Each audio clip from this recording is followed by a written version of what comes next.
Hey everyone, today let's try something a little bit different. I have these Rockwool mats, and I've grown on Rockwool a lot for hydroponics, but I use those little like cubes. But I've never done it for microgreens, and I've never used these thin sheets. So for me, this is new. I've seen other people before have used these on YouTube. I've seen them, but never did it myself, so I want to give it a go. They're about 1/4 of an inch to 3/8 of an inch thick. There's not much to them. They're not overly expensive, but they're not like as cheap as soil either. I think they cost me about $1.60 each, but I only bought 10 of them. And I bought them at my local hydroponics store, Ingrown Gardens in West Lebanon, New Hampshire. And so I'm going to try them out, and if I like them, I'll use them probably a lot more in the wintertime. Now it's spring here, but in the winter, dealing with soil is kind of a pain. And I'd like to find something I really like that's hydroponic that actually grows pretty good, because I kind of struggle with that. Hemp works great. Cocoa coir works pretty good. But I also just love trying new things. So I have a gallon of nutrient solution already mixed up here. This is just Maxi-Grow. I buy it in powder form, and it's not very expensive. It was $16.25 for this, and this goes a long ways. I used just 1 teaspoon for that gallon. I also got that at my hydroponics store, and I think I have links to that for Amazon as well. And let's go ahead and do this. So I'm going to wet down each mat.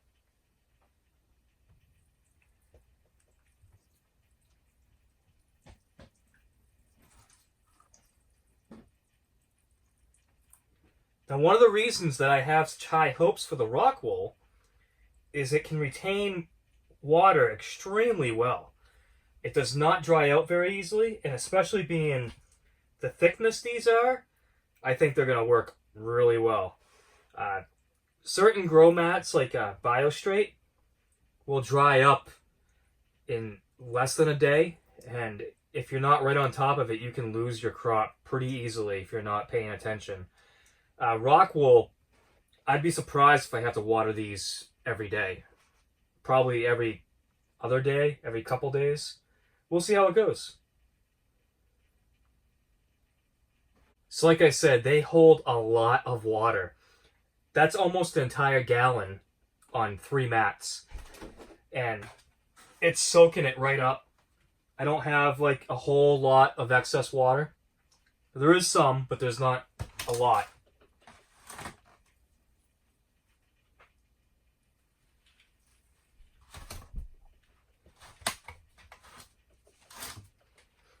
So I'm going to grow some things I'm very familiar with. One of them, I'm going to start with a bottom tray of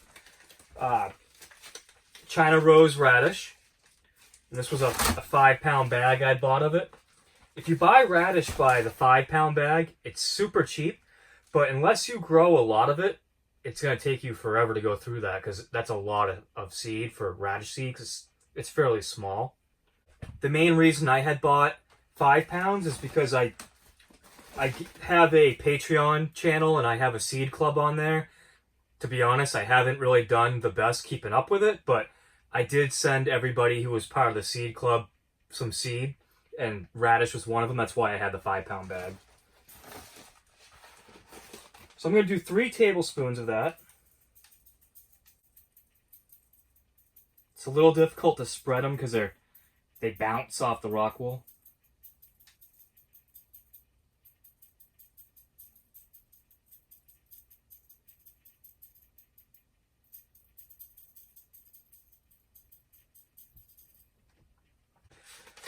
Now I'm going to do some spicy Oriental mustard.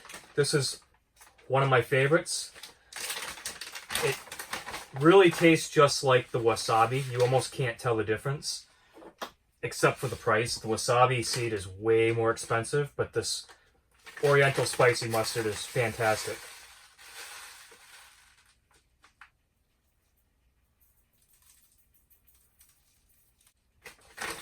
I'm going to do about 1 3/4 tablespoons on this.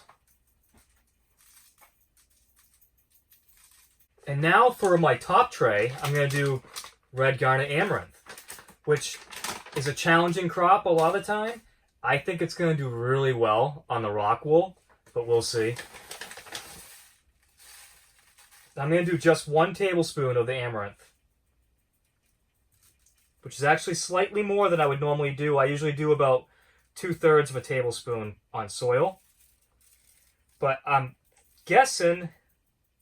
assuming that I may not have too many dampen off issues on this Rockwool, but we'll see. You still want to try to get as even as possible. You don't want a lot of clumps.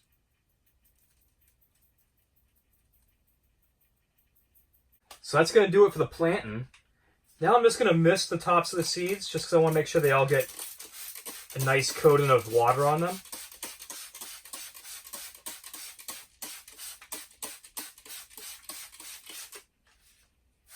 I'm going to stack the mustard right on top of the radish.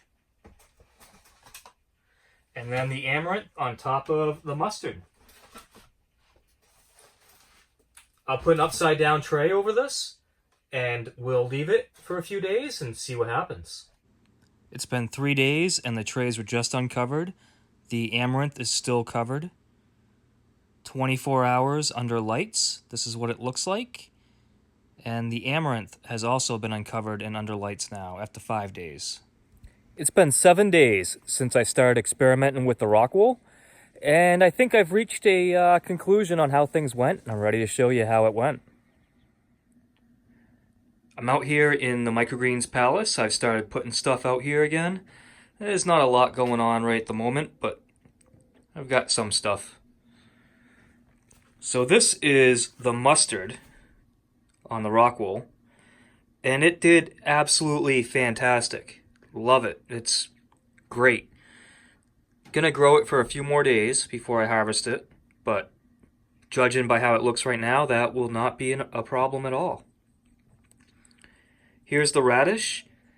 The radish I have some mixed results with. So a lot of the seed did not root. You can see I've got like piles of it where it just didn't want to root, and I suspect that's from not having enough weight on it. Not totally sure. The radish that did grow grew really well. Looks great. But like I said, a lot of it did not grow. So I'll try again with more weight on it next time. And the amaranth is perfect. Like, you can't ask for amaranth to grow any better than that. So I'd say that's just fine. That's going to also grow for probably maybe even another week. I like to grow my amaranth as long as I can. And the way this is growing, I'm not really concerned about any dampen off issues or anything like that. It looks really fantastic.